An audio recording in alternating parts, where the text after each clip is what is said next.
É Renê Oliveira, ele que está acompanhando aqui com muito cuidado, falou conosco há pouco mais de um mês a respeito da possibilidade do crescimento dos casos de dengue aqui no estado de Alagoas, tá? As condições para isso são muitas, né? Os grandes aglomerados urbanos, a chuva intermitente, a alta temperatura, tudo isso favorece, né, ao mosquito que se reproduz também com facilidade. E, lamentavelmente, o registro de óbitos já em relação à dengue. E, paralelo a isso, acreditem, né? Uma procura baixa para a vacina que já está sendo ofertada para alguns municípios do estado para crianças de 0 até 14 anos. Então, realmente, tem uma certa incoerência. Ao passo em que a gente precisa enfrentar a doença, tem a oferta de prevenção e muita gente acaba não procurando. Doutor Renê, como a CESAL, a secretaria que o senhor trabalha, coordena também um setor importante da secretaria, tem acompanhado essa evolução dos casos. Infelizmente, estava dentro da média esperada? Muito bom dia. Bom dia, doutor. Bom dia. Podemos dizer que sim. Podemos dizer que sim, porque exatamente em Alagoas, como no Nordeste e diferente do restante do Brasil, esse é o momento de um aumento mais expressivo no número de casos. Isso aí já sabíamos. Temos observado semana a semana, porque a atenção maior é voltada para os dados do passado, 2 semanas para trás, para exatamente fazer uma comparação com o ano passado e com as outras semanas anteriores, para ver a tendência da curva, se ela está apontando para cima, subindo o número de casos, se essa subida é muito forte ou se estamos num momento de estabilização. Pelos dados coletados, lembrando que são os dados notificados pelas secretarias municipais, nós estamos num momento de estabilidade em um quantitativo alto. Ainda não começamos a descida, que isso vai acontecer provavelmente com a diminuição no quantitativo de chuvas, porque esse período é uma umidade junta poças d'água, por exemplo, uma quantidade de água grande dentro das nossas casas, e aí o mosquito ele tende a ter uma proliferação muito maior nesse momento, né? E o vírus ele se aproveita disso.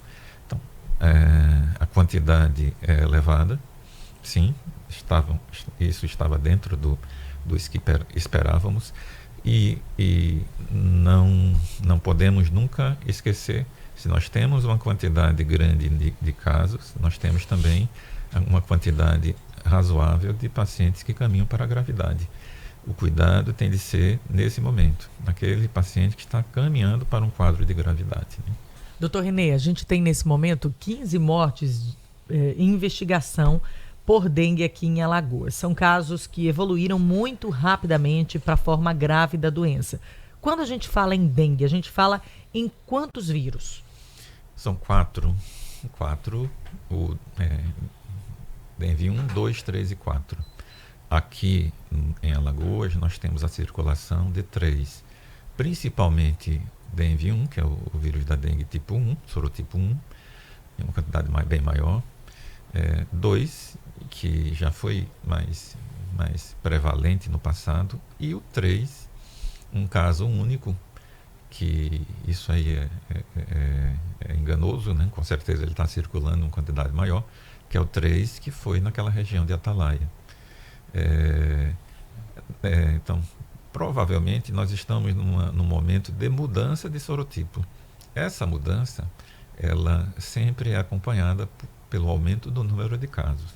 Por isso que precisamos ficar atentos com relação a isso, não baixar a guarda com relação aos cuidados de uma forma geral, de prevenção, que engloba a questão individual, engloba as questões relacionadas ao poder público, né, tá? E também agora, ainda bem, dentro da prevenção, nós temos a vacina. Para um público específico,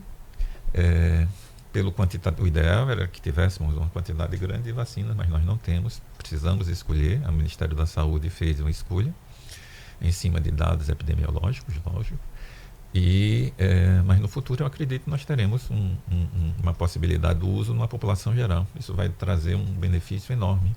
Espero que a população venha a aderir no futuro à vacina, né?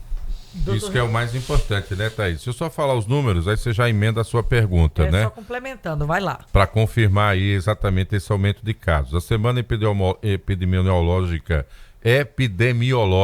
23 foram notificados 11.544 casos, tá? Como o doutor Renê falou, é o que está notificado. Pode ser que alguma pessoa aqui e acolá não procurou assistência e não entra nessa contabilidade. Destes, 6.409 foram confirmados. E ao todo, já foram contabilizados 5 óbitos aqui em Alagoas. 15 mortes ainda estão sob investigação, Thaís. Doutor Renê, são 2 perguntas em uma. Primeiro, há alguma forma de evitar que a dengue leve à morte? Os casos normalmente que levaram à morte aqui em Alagoas foram casos que foram diagnosticados como suspeita de dengue muito depois. O paciente foi para a unidade de saúde, bateu a porta, voltou para casa, depois voltou para a unidade de saúde novamente, quando voltou já estava num estado muito avançado. Existe alguma possibilidade de evitar que a dengue evolua para forma grave? E quantas vezes a gente pode ter dengue na vida? 4 vezes, né? Esse ano o Ministério da Saúde, assim, pelo menos a impressão que me passou, fez um trabalho muito mais intenso com relação a isso que você acabou de perguntar. Tem como evitar uma morte? Sim, você tem de fazer o preparo da sua rede de atendimento. Isso foi feito, né, tá? O Ministério da Saúde trabalhou isso junto com as secretarias estaduais e com as secretarias municipais também, orientando a população quando buscar atendimento, onde buscar. Não podemos banalizar. Quando você tem um quadro de dengue que é muito claro, assim, classicamente você tem uma febre de início abrupto e alta, essa febre tem 39, né? Às vezes até 40, pode ser um pouquinho mais baixo. Você tem aquela dor de cabeça muito forte, dor atrás dos olhos, dores musculares, dores articulares, é dengue. Até você precisa provar o contrário. Nessa situação, nós não podemos banalizar. Essa pessoa precisa procurar orientação do serviço de saúde na sua unidade, na unidade básica mais próxima, né? Não fazemos isso, porque culturalmente é até difícil você, muitas vezes, chegar. E essa pessoa precisa ser orientada a retornar ao serviço de saúde quando, no aparecimento, principalmente no aparecimento daquela situação que leva a pensar numa gravidade. O paciente tem uma dor abdominal muito forte, no 6º dia, 5º, 6º, 7º dia, muito cuidado. Está vomitando muito, alguma coisa está errada. Esse paciente está muito tonto, é hipotensão. Esse paciente tem um sangramento importante gengival, olhe, a coisa não está caminhando bem. É nesse momento onde você tem de ter intervenção. Como? Hidratação.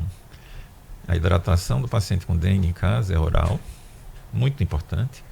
E a hidratação desse paciente dentro de uma UPA ou nas unidades hospitalares é através da via endovenosa. Esse o tratamento. Esse é o tratamento. Não tem muito o que fazer, é hidratar. Sim. É uma coisa simples a fazer. Mas o mais importante é você identificar. Fazendo essa identificação, você não pode mandar o paciente para casa.